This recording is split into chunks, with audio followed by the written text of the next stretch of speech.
Looks like we. Hi, I'm Felice, and I'm blessed and grateful to be in recovery. And this is our Wacky Wednesday Why Wait for Recovery community meeting.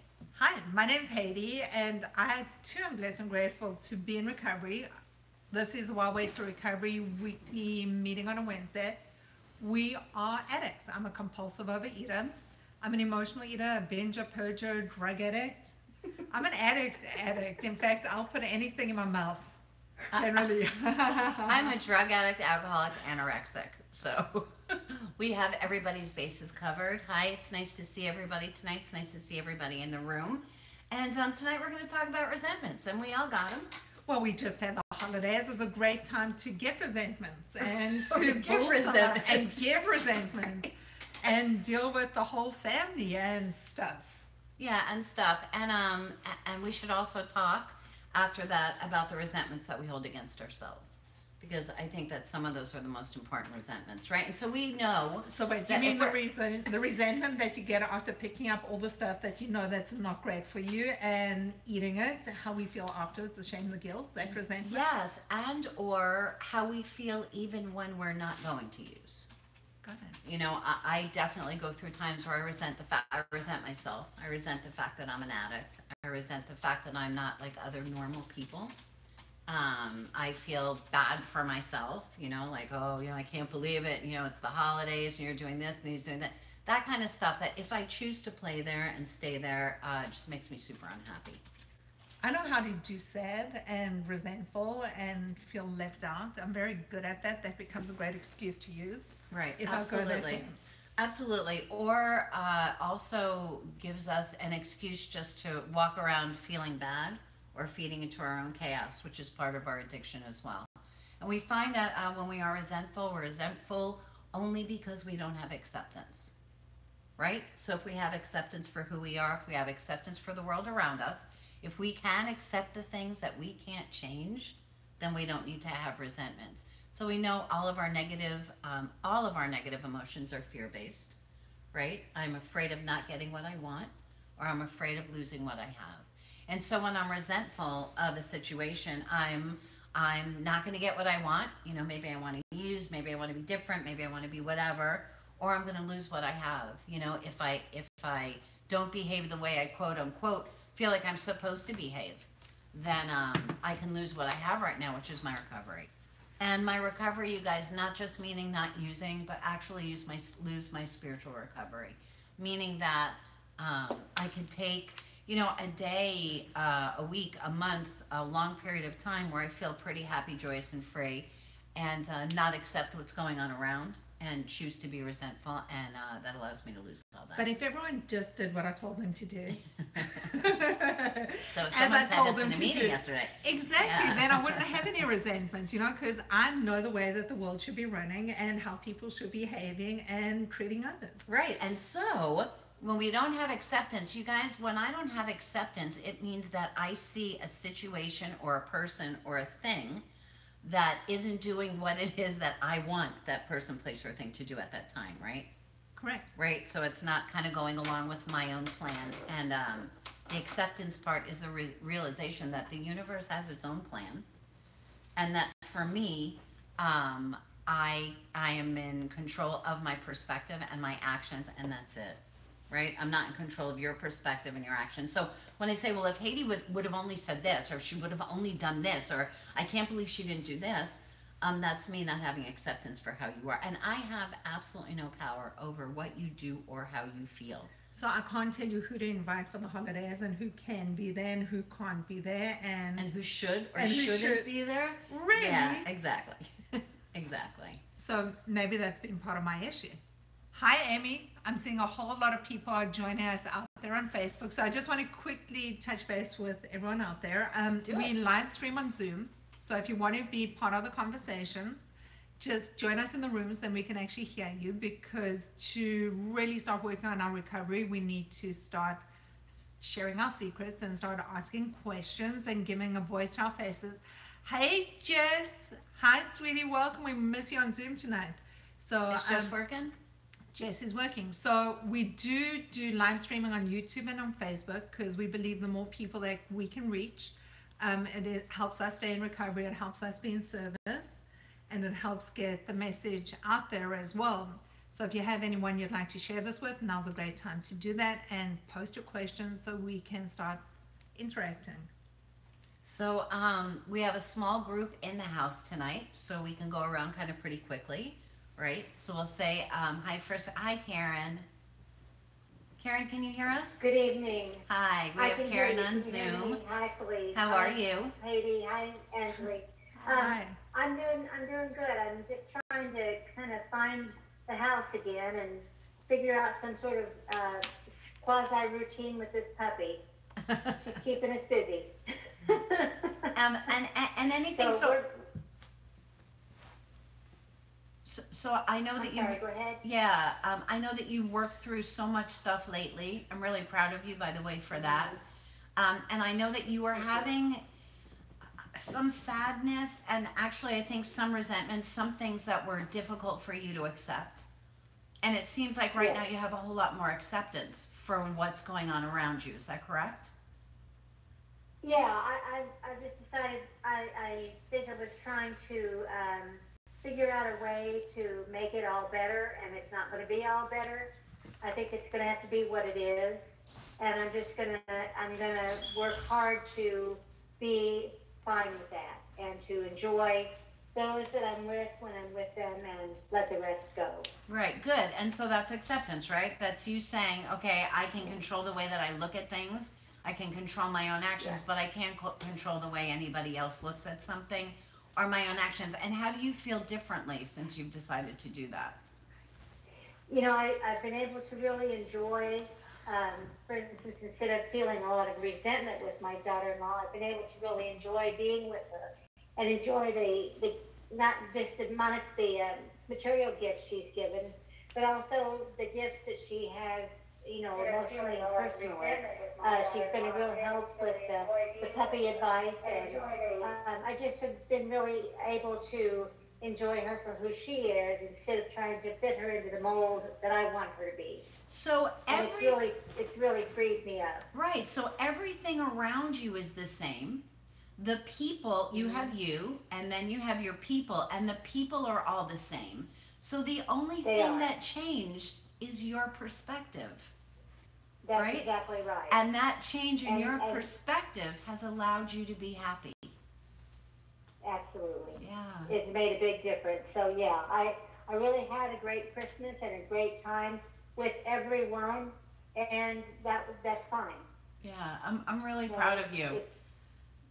Thank you. I really am. That's a lot of work, and you did a lot of work. So really good job, you. I'm really proud of you.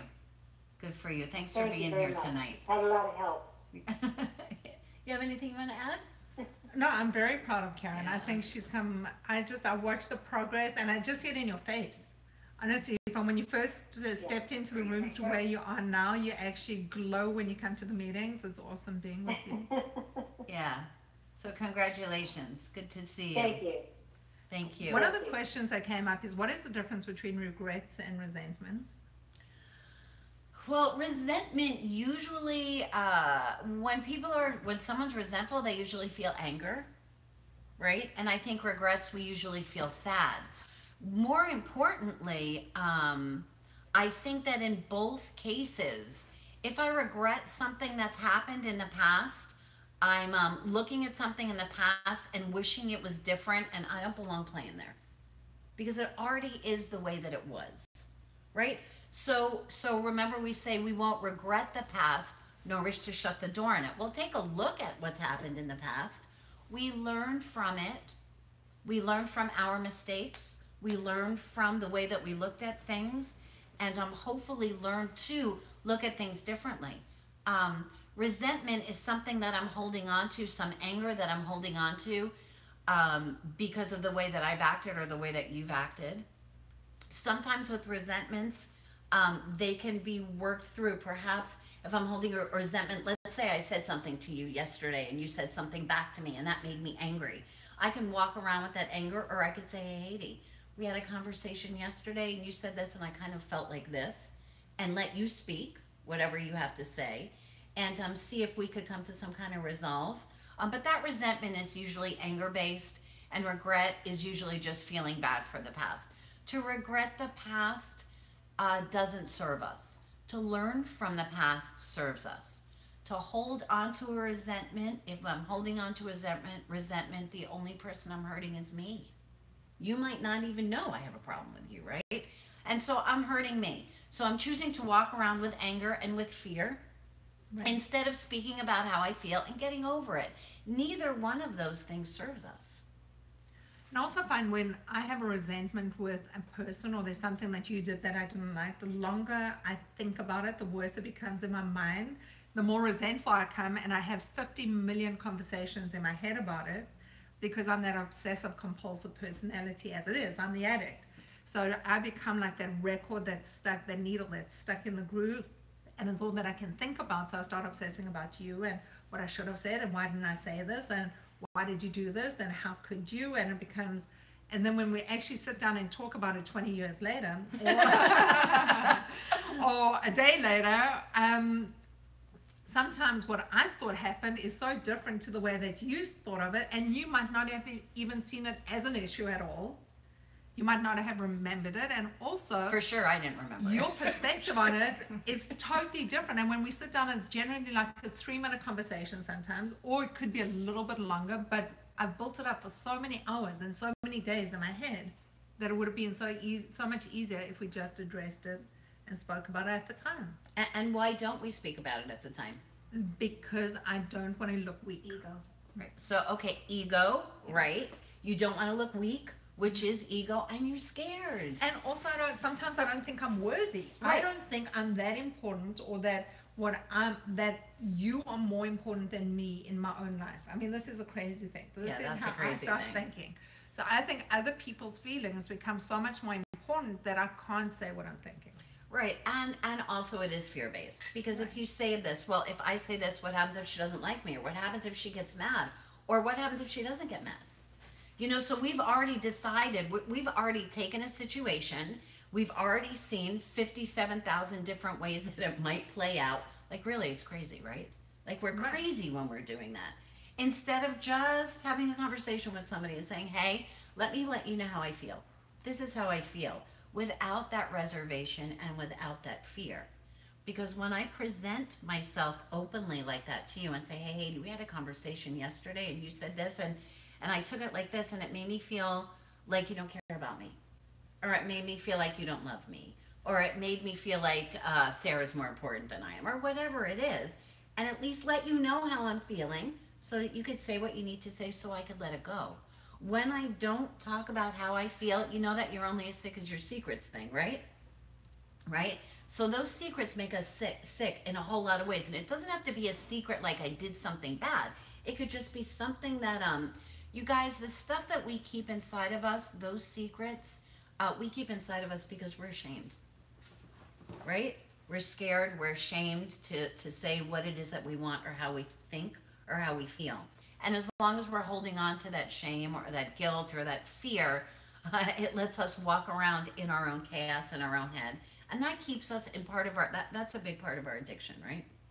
Right, and that's actually what I find in our meetings that we have every single week, is people become very scared of actually jumping onto Zoom and actually speaking. They're happier actually texting or doing it. It's so much easier watching the drama unfold as a soap opera than actually participating in it and jumping in the conversation and actually speaking about the things that are bothering us or what's eating us. And as an addict, when I start going into that place and playing in that field and isolating is what I do when I use, and I need to isolate and feel really sorry for myself and resentful and ashamed and guilty and scared, all that, and scared. And the longer I sit there, the more scared I become, and the more alone I start feeling, and the more I start isolating, and the less I start talking.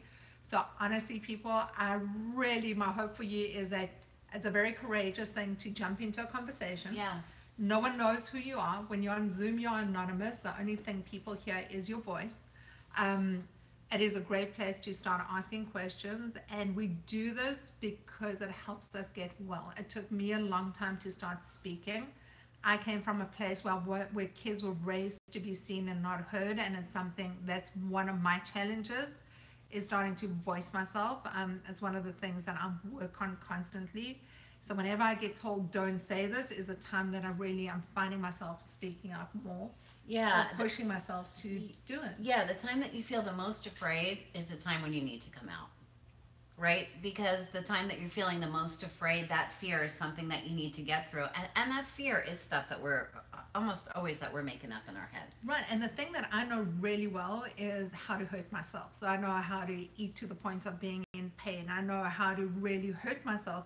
You leave me alone, I go to those places where I'll binge, I'll purge, I'll overeat. I can hurt myself because that's what I'm really, really good at until I start talking about it. So when I'm not in recovery, and this is why I work so hard on my recovery, it's because I was tired of hurting myself. You know, I was tired of being in that place where my world was so dark and so bleak. And really recovery's been given me the tools and the ability to be in a community where I'm amongst people that are just like me and is more comfortable, they understand me. And so we do get clean and we do start to recover.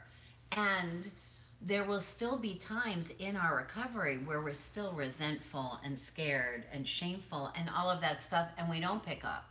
And so what happens is now we're not picking up and we're walking around ashamed and scared and fearful. And we're living imprisoned without using. So we're just living in misery. And we always talk about how we don't get clean to stay miserable, right? We get clean to get well.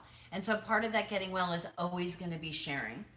And we talk about too that when we do share, you guys, you share something that's going on with you, you're being of service to somebody else because somebody else feels exactly the same way that you do. Remember one time we talked about you're like, raised your hand in a meeting and you said you felt like killing yourself, right? And that's in a meeting. Right. And of course, like half the people are like, wow, Oh, yeah. I've done that too. I felt like killing myself yesterday and yeah. And, you know, and 3 weeks ago when this happened, it gives everybody else permission. When we say how we feel, gives everybody else permission to talk about how they feel as well.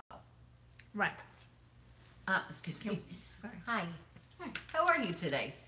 I'm okay. Are you okay? Because your affect doesn't tell me that. Well, okay.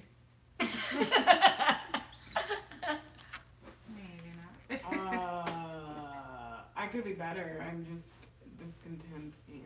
Okay, why are you discontent? I don't know. Well, I don't know. It's a lot of. I'm not really sure. I'm not really sure how to articulate it. Okay, so is there anything that you can pinpoint or share that that you feel is helping you to be discontent today? No. Okay. Nothing that I want to share. Okay, so nothing that you want to share. So that's more honest. Yeah. So thank you for your honesty. So there's stuff going on and there's stuff that you don't feel like sharing. So let's not talk about what it is. Let's talk about why that is. Mm-hmm. So why don't you feel like sharing something that's making you feel oogie? I guess, you know, it's certainly within the topic of tonight of feeling resentful and, So instead of sharing, you feel like holding on to the resentment.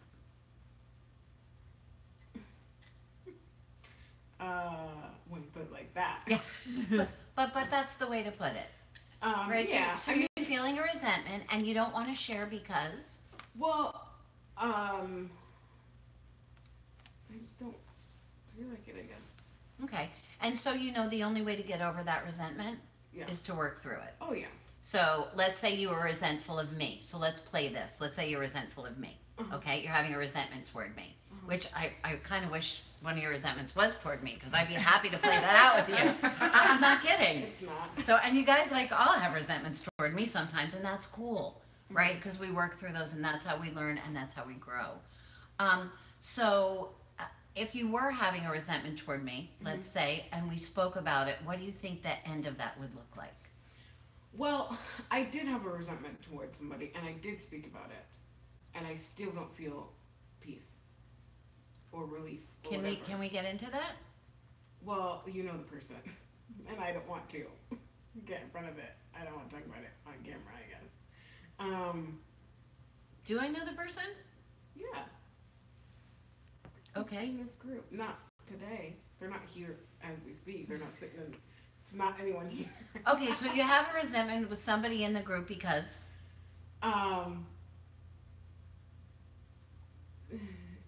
they're doing things that I don't like, is the gist of it.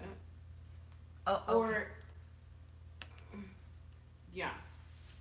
They're doing things that you I don't know. like. I know. They're doing things that you don't like. Yeah, yeah. Oh. And so I'm trying to think of, am I too controlling of a person? Do I not know how to let go? Do I have feelings of resentment and jealousy that I can't control? Like, I'm not sure what it is that I can't release it. Okay, so you want to change. So let's say it's me. Let me Right. be that person. Okay, Okay. so you're having a resentment toward me because I'm saying something or I'm doing something. What Yeah. is it? Or both? Both. Saying and doing something. I'm saying stuff and I'm doing stuff that's making you unhappy. Right. How can I say something that's making you unhappy? Am I being mean to you? Or is it just the way I'm acting? It's just the way you're acting. So I'm not picking up a frying pan and hitting you over the head with it. No. Okay. So am I being disrespectful? What am I doing? Yeah, you're being disrespectful. I'm being disrespectful to you or to somebody else? To me. Okay. I'm being disrespectful to you. And it's something that I've talked about before, but it still continues. Okay. And so we're talking about the difference between acceptance and a boundary, correct? Yeah. What is it that's acceptable to me? And what is it where I need to draw the line and say this is one of my boundaries and I won't be around anybody who speaks to me like that?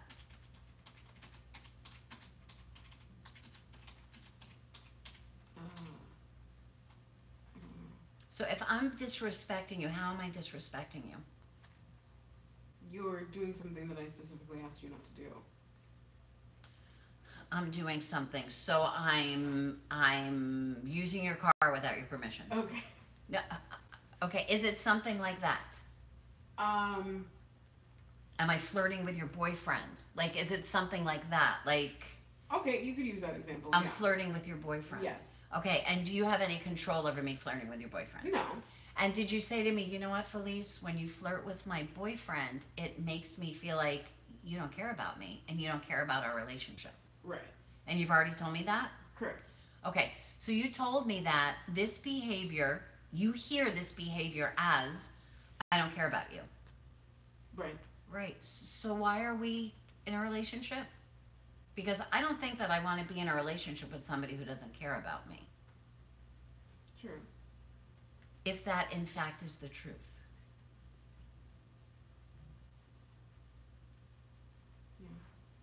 Yeah, so those are things that we want to look at, right? We're getting well to get well. Guys, a lot of times we get clean and we find out that the peeps that we've been hanging with aren't the peeps we want to be hanging with. And or we look at somebody when say, this person is great in 10 million ways. Except for this one little thing, because I don't know what it is. Or maybe even this one big thing. But in the other 10 million ways, everything's great. And now we're going to decide if it's going to be a thing of acceptance or not, correct? Right. So does all the 10 million ways in which they're great, but this one thing makes them not great, does that warrant You being accepting? or just letting go of a relationship? It depends on how you feel. So I'm going to tell you that if it's Haiti, and I say to Haiti, you know what, Haiti, every time we go to the Thursday morning meeting, I don't appreciate the fact that you go and sit on my boyfriend's lap. It makes me feel, okay, I'm making stuff up. It makes me feel like you're disrespecting me. And I tell her that. And I say, you know what, it makes me feel jealous and uncomfortable. And I know that that's just your way and you're all cute and flirty and stuff like that. But I don't feel comfortable with you doing that. So I'm going to ask you not to do that, right? If she says to me, I don't really care, and I'm going to do it anyway, then I have a choice, right? Because I don't think my friend Haiti would treat me like that. Right. And I think that if she did and continued to do it, maybe she's not somebody that I want to be friends with. Because a friend isn't going to go out of her way to do something to hurt me. And I've already told you that it hurts me. Right?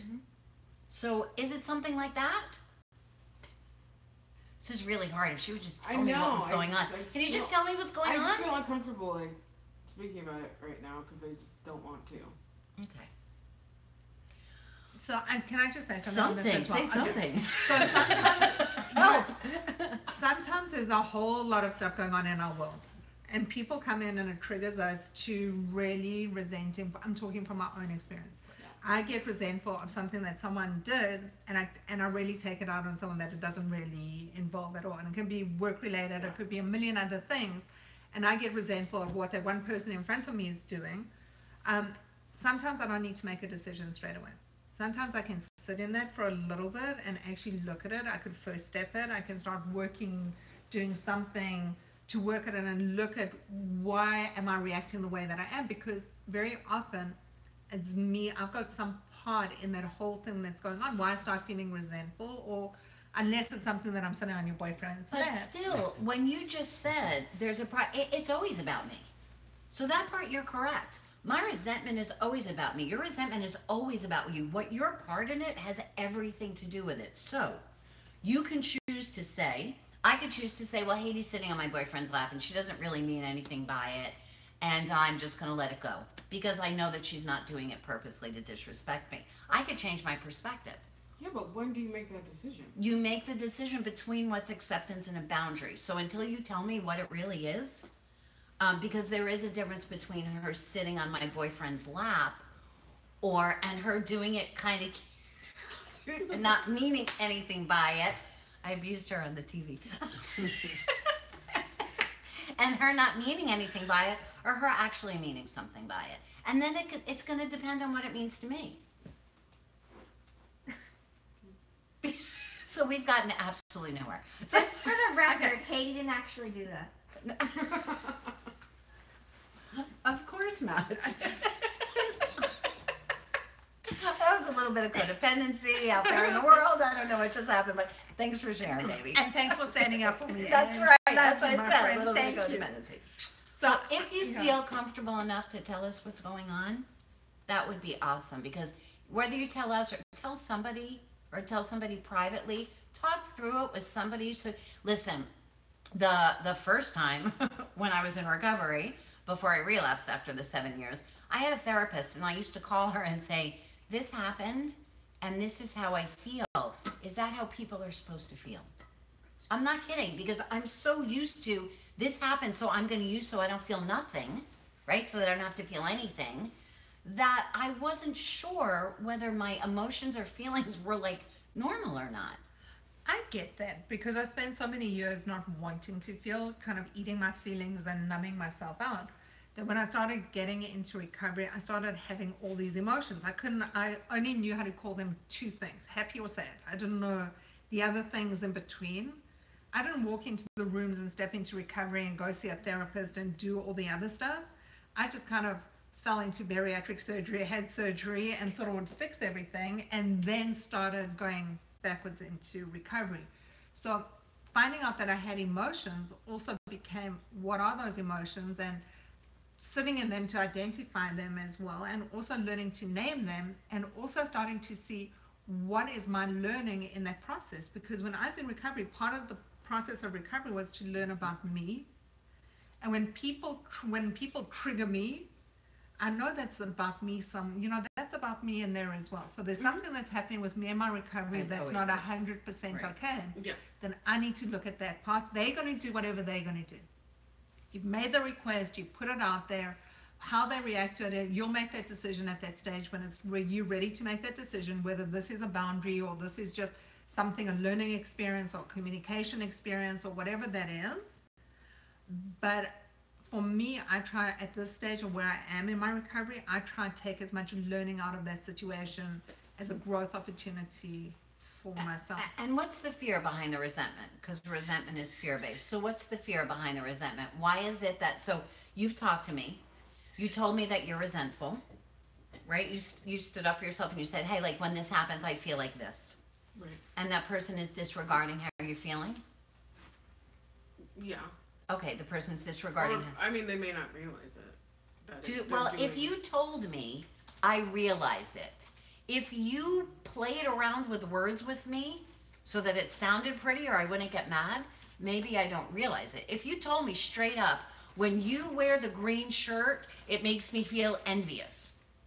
You've told me, right? Yeah. If you said, hey, you know, did you see the girl over there? Because I was thinking, because when she was in Macy's, and if you told me that kind of story, maybe I don't know what you're talking about. So have you straight up told this person, when this happens, I feel like this?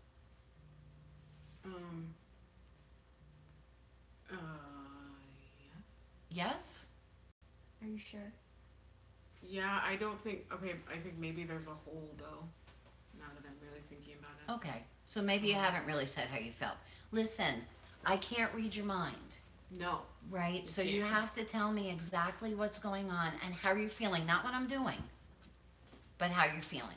If you say to me, I can't believe you're sitting on my boyfriend's lap, well, I can because I'm doing it. Right? I don't know if you think it's funny. I don't know if you think it's cute. I don't know if it makes you angry. I don't know if it makes you scared. I don't know if it makes you feel less than. I don't know what it makes you feel. So don't tell me what I did. Tell me how you're feeling. So how are you feeling because of this situation?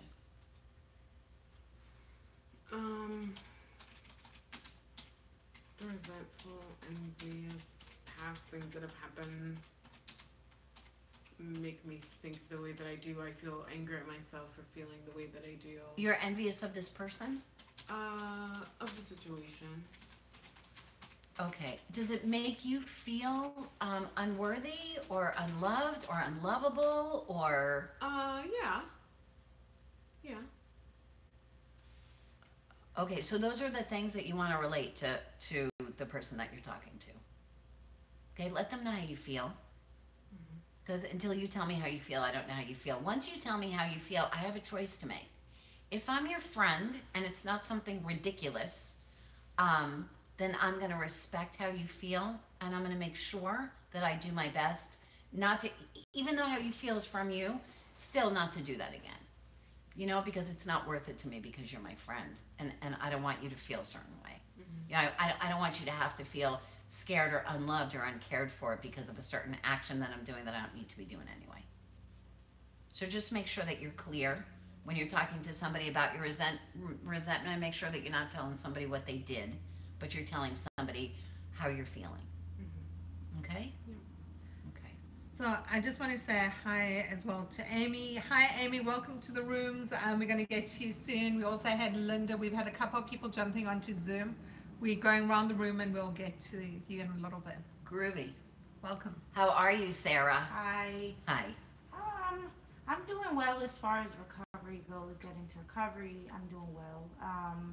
You know, other things in my life are kind of chaotic right now, not going the way that we would like it to go. I wouldn't say most things are at a strong point right now, but I'm just hoping that they'll get better. And so you want to talk about something you're resentful about? Yes. Yeah. You know, I feel like a lot of things in my past I am very resentful of. You're resentful of things that have happened in the past, or you're resentful of yourself because of things that happened in the past? I would say both. So tell me about something you're resentful of from somebody else. Well, you know, it's kind of, a lot of it is sort of deep. Oh, okay. So things that you don't feel comfortable with talking about Yes, out there. some things. Anything that there is that you feel comfortable that this happened and I'm holding on to a resentment? I mean, You know, you guys, it's so hard to talk about our resentments because stuck in all of that resentment, stuck in that fear is usually a lot of shame, a lot of ego stuff that we talked about. I don't want to say it out loud because I don't want somebody to think it's stupid or that I'm weak or that, you know, that I'm just, you know, ranting or whatever. Don't matter what it sounds like on the outside, just matters how you feel on the inside. So is there anything that you can share with us? I don't know. I feel a lot of fear. You feel a lot of fear about? I don't know. Just maybe the topic, because certain things I feel fearful of talking about them. And you feel fearful talking about them because what happens if you talk about them? Nothing will happen, but I guess it just brings up a lot of feelings for me. Okay. And guys, what happens when we don't bring up those feelings, Angeli? What happens when we stuff those feelings? Do we get well? I gained 150 pounds. Thank you. We don't get well like that, do we? No. No. And you and I met you, you had a whole lot of feelings that were stuffed, correct? Yeah. Yeah. And do you find that the more you get those feelings out, the healthier you get? Yeah. Yeah. And were you scared every step of the way? Yeah. Yeah. So maybe that's something that you talk with Ange about. Because she sat there. Almost everybody sat there. We've all sat there. We've all felt scared, and we've all felt less than, and we've all felt unworthy to share how we feel because we thought that we were stupid or it didn't matter, or that's all stuff that we're telling ourselves in our own head. As Sylvia says, she eats more. Of I'm course right you there do. with you, Sylvia. Yeah. That's exactly what I do. Yeah, we use more, whatever it is that we're using.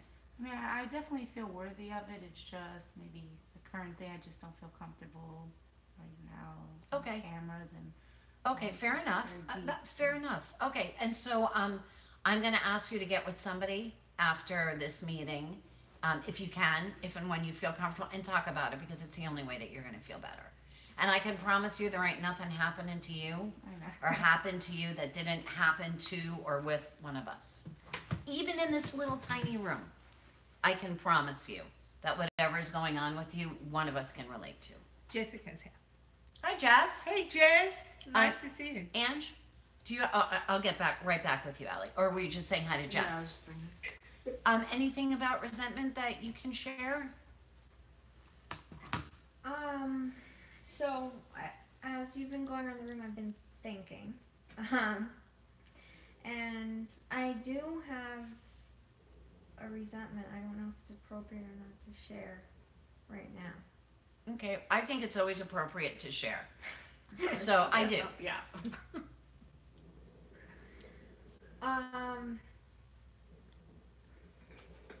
Okay. So first of all, before I get to it, my whole thing is if I voice this resentment, I'm giving this person the power. Oof. Yeah. Oh, I'm sorry that you feel like that. Yeah. Right, because when we voice a resentment, we're not giving somebody else power, which means if I voice this resentment, I'm going to feel less than. I was just gonna say that. Yeah.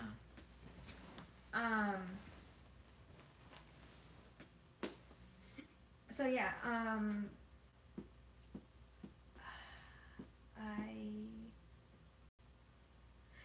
I really don't. I really don't know if it's okay or not. Okay, To say. all right. So then you'll get with somebody after. So this is really obviously a super hard topic, you guys. Yeah, exactly. Because I've had people on Facebook have been telling us that they're resentful of their parents. Someone's parents were really shitty parents growing up, and they hold a lot of resentment against that. and I understand that because I think that we all go through that and everybody's shaking their head on that one. The thing is that what does that resentment do for me? So I'm going to come out. You know, I was a sexually abused kid. I was sexually abused by my stepdad. So there I said it out in TV land. I was young and I carried a lot of guilt and a lot of anger and a lot of resentment for quite a while. Fortunately, I saw a therapist my whole life. So fortunately, it's something that I got to work through with a therapist. When I talk about it now and people are like, oh my God, aren't you mad at? No, I'm not mad. I'm not mad and I'm not resentful, and whatever happened 190 years ago, it happened.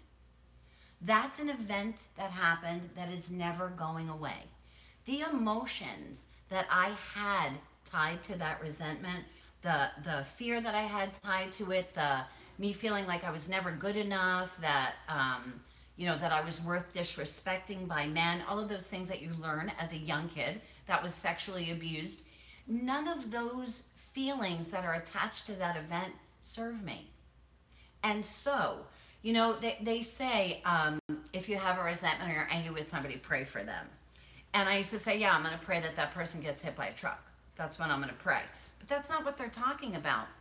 If that person had an opportunity to change and get well, maybe somebody else wouldn't be hurt, right? And so for me to hold on to that resentment, what does it do for me? Makes you more resentful. Right. It makes me sick and sad and scared and more apt to use because I'm walking around with fear. And you've got a great excuse to use. Right. Absolutely. If you wanted to go that way. And if not, I have a great excuse to stay stuck and scared. Right, and they're playing in that place of woe is me, poor me.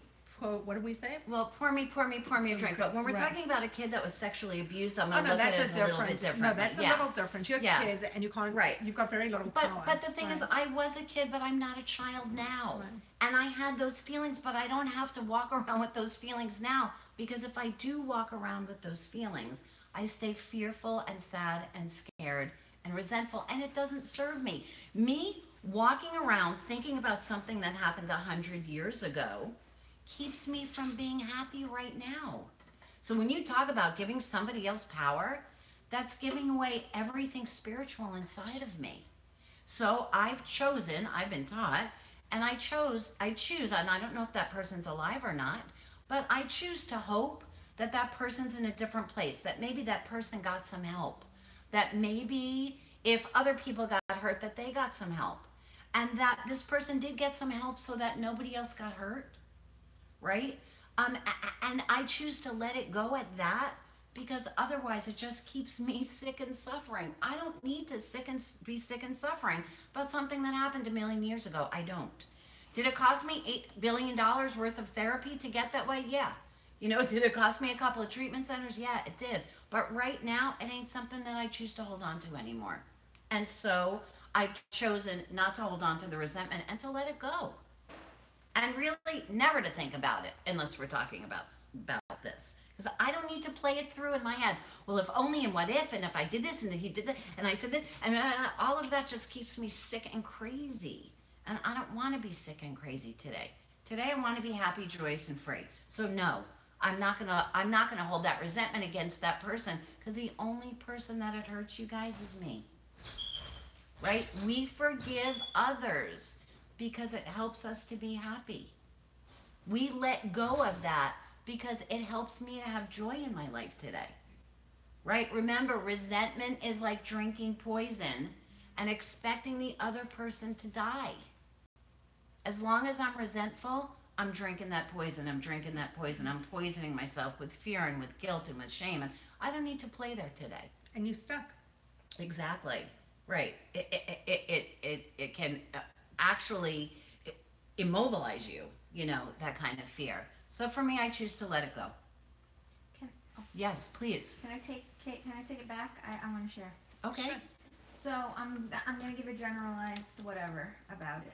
Okay. So I have a certain relationship with a person where I'm gonna say it's sponsor-sponsee, and I feel like things are not going as I expected them to go. I love And that you said that, as I expected them to go. Perfect. And there's a reason I'm bringing this up now, because I had a realization because of something I saw. Okay.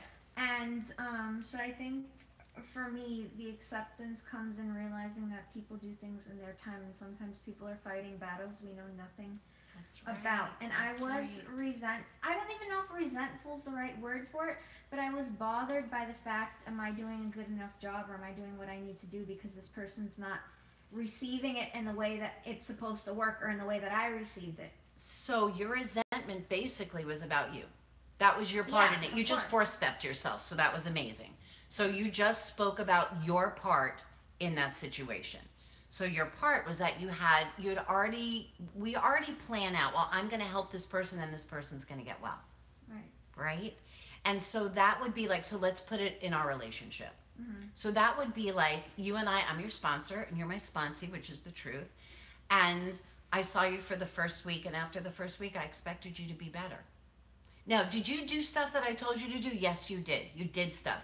Were you better after a week? No. Did you still call me? Were you still scared and crying and working through stuff and fearful? And sometimes did it take you 3 days to tell me what was going on? Mm-hmm. Imagine if I made that about me. Yeah. Instead of being able to, I remember you used to say to me too, are you mad?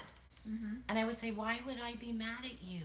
Yeah. You're a girl who's doing her best to do her best. That's all I can want from you. Yeah. Because the relationship from sponsor and sponsee isn't about me. Right. It's about me just helping you as best as I can. Right. Why would you be resentful? Or because you want that person to do well? because you drank the Kool-Aid and you know what the Diet Kool-Aid, and you know what it's like to feel better. Yeah. Right? And so your hope for that person is that I really want this person to feel like I feel because I feel so much better. Yeah. Right? Is that your place? To hope for somebody, of course. To expect from somebody? No. No. Remember, when we expect, we set ourselves up to be disappointed. That's what Liz said. Expectations of future resentment. Of course. So that we say that in the room. So that person's in the rooms. True that. You know, I know that. Of course Just I as well know as the you next person. I so know it's you not do. even about that. I think it's a little deeper than that. I mean, I don't know that I have the words to express it right now, but I don't think my thoughts are that baseline because, you know, I usually think, Okay. So do you know what your thoughts are? no. Okay. So then that's something to address. Yeah. If I take it on myself and I say, well, if Angeli at 9 months doesn't have this much recovery instead of this much Yeah, but I recovery, don't, I'm just saying, it means that I failed. Of course, that's about me. Right. And I don't do that because I Okay. would never put that expectation on somebody else. Okay. I put those expectations on myself. Yes, you do. But I don't put them on other people. Fair enough. So, So then you'll work through why it is that you think you feel that way. yeah. And that's Why it what- is that you are feeling that way. Yeah, and like I said, that's okay. The reason I decided to share was because of something I saw that made me have that realization that things are not always what we see, that everybody has their stuff going on. Right. Nothing more, nothing less from that. That's all I Right. that's Okay. from that, yeah. Right. And so if you didn't walk in my shoes, then you don't know where I am. Right. Right. And then we're just guessing. So thank you very much for So- sharing that. Can we touch base with some of the people on Zoom? I know Of we don't course. have a lot of time, but if we can Of say course. hi to you. So we've got Amy's been there for a while, and Jess and Linda. Who wants to unmute themselves and jump in? Amy, you want to say hi?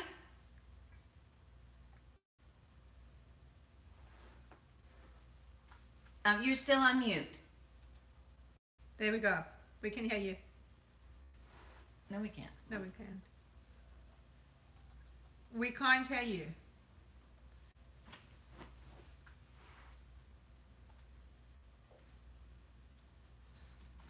There We go. Can you hear me now? Yes. Yes, we can. Welcome. Okay. Sorry, I put the headphones on so That's I could hear okay. you better. How are you? I'm good, I think. Thank you for being here tonight. I've been in 12-step programs. I think I was 5 the first time my mother sent me to Overeaters Anonymous. So Fair enough. 12-step for a long time, Okay. for the better part of my life.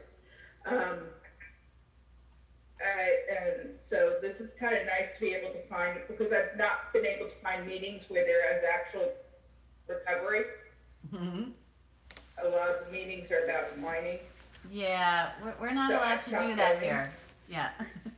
But it was interesting that you talk about resentment, and all that comes up is all the stuff that right now I live in the middle of. I resent everything that's going on in my life right now. Sorry about that.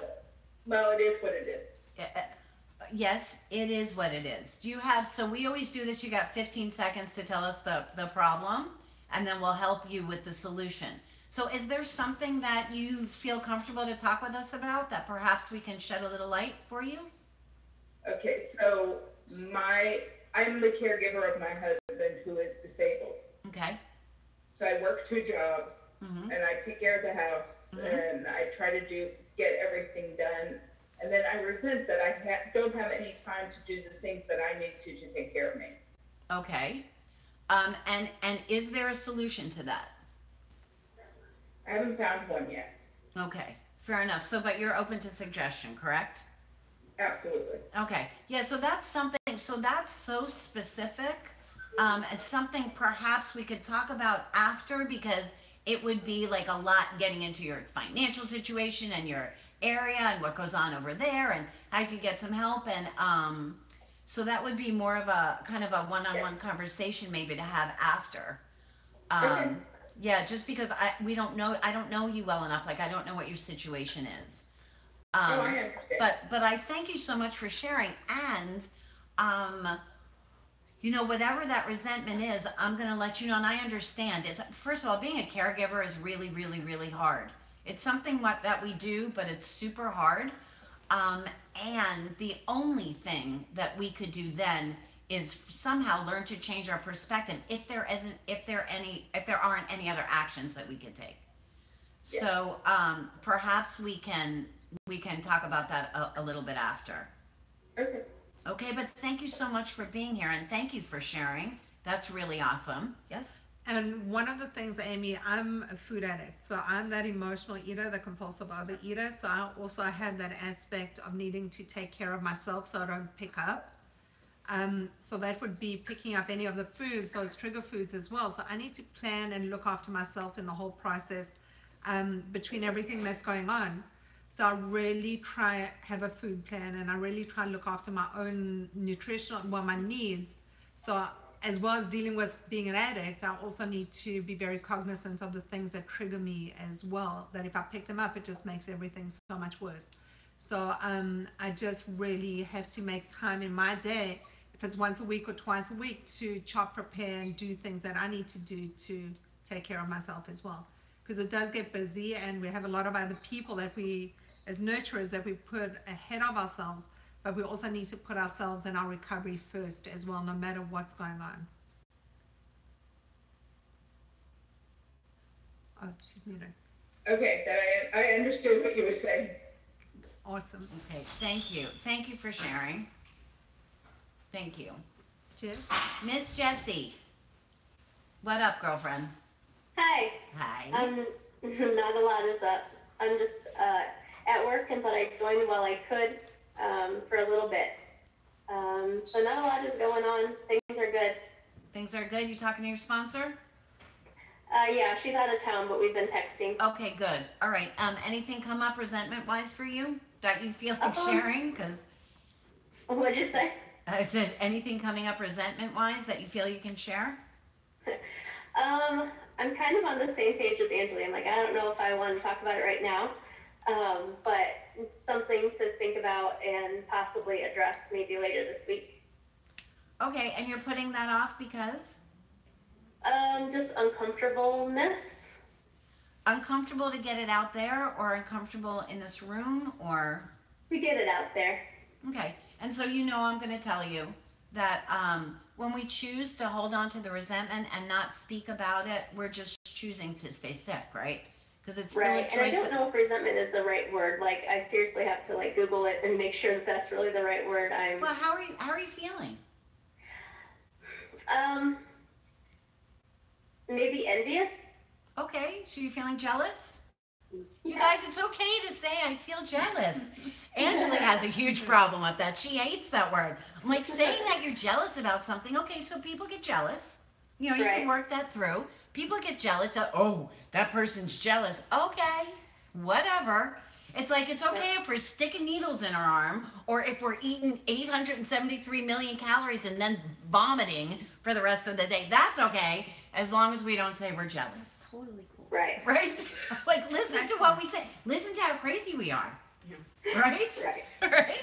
Oh, we don't want anyone to know we're jealous. I don't mind somebody knowing, you know, that I just ate 400 milligrams of oxycodone. That's cool. But I don't want anybody to know I'm jealous. So Right? true. Right? We're so crazy. God bless us all, really. Thank you, Jess. You just made me really giggle. Thank you. Oh, good. I I'm glad. appreciated that. Linda, are you online? I am. Okay, we just can't see you. What's going on, girl? I know, and there's a reason for that. That's It's okay. 2 degrees below zero where I'm at. Okay. And the only way to get warm was to put on my fuzzy jammies That's and perfect. jump under an electric blanket. Perfect. That's So, perfect. Anything you want I to didn't share? want to scare everybody. Perfect. Anything you want to share about resentment? We have 2 minutes. I do. I am the adult child of a very narcissistic mother. Oh, fair enough. And my role in the family has always been peacemaker, caregiver, and basically slave to the family. Okay, so listen. So there's times so that listen. the resentment gets Okay, so here's more the than I thing. can handle. Okay, I'm going to talk now. So you had less than 15 seconds. First of all, to say you're a slave, That's about you and a place that you put yourself in. That's first. So don't put yourself, you know, and you guys, I say this, and I know people get pissed off about it, but no one treats you like a doormat unless you lay down in front of the door. Right. So we're talking about you, Angeli's laughing. We're talking about you changing your perspective. And so I would like for us, next meeting, because we don't have time, but next meeting, I'd like you to come on, please. We could do it Sunday morning or next Wednesday, and let's talk about this. Because as soon as I say I'm a slave, I've just made myself a victim. Instead of saying that I choose to go out of my way for others instead of taking care of me, because that's what's happening. It's a choice that you're making. So I would like to be able to get, that's about changing your own perspective and your own actions. That's your part in the play. But I would like to be able to touch base on that, because I'm sure everybody's got a lot to say about that.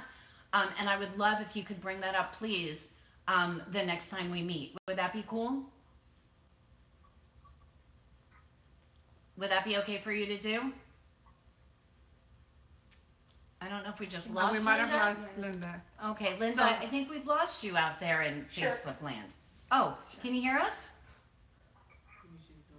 Absolutely, yeah. Okay, awesome. Thank you so much for sharing that, because that's going to be super important to talk about. We have 2 minutes left. So unfortunately, we're running out of time. So I just want to run through a couple of things. We meet up again at 9 a.m. on Sunday morning. We're heading into New Year's Eve. It's going to be a great time to revisit this and relationships. Also, our meetings are public meetings in terms of live streaming on Facebook. The only people you see are Felicia and myself. No one else knows who else is in the room. Zoom is totally private because no one else can, unless you are in the room with those people, no one else who knows that you are there. We do have a really anonymous space, which is our members only page. So what's eating you? What's eating you? What's eating you? You on Facebook. That it's a great place to post resentments or whatever it is that you want to get out there and share in the community. The reason we do live stream is we are addicts. An addict brought me into the rooms. Hearing other people share their stories helped unlock my prison, helped give me some sanity, and helped me in my road of recovery. Because it's only through sharing and hearing and connecting on a heart-to-heart basis do we really recover, and do we actually get the strength and the courage to be able to go on this journey, and hope and all these other things that are amazing with recovery. But we do it together as a community, because when we are alone, we're isolated, we're beating ourselves up, we're living with shame, guilt, and pain. And we don't want anyone to be them.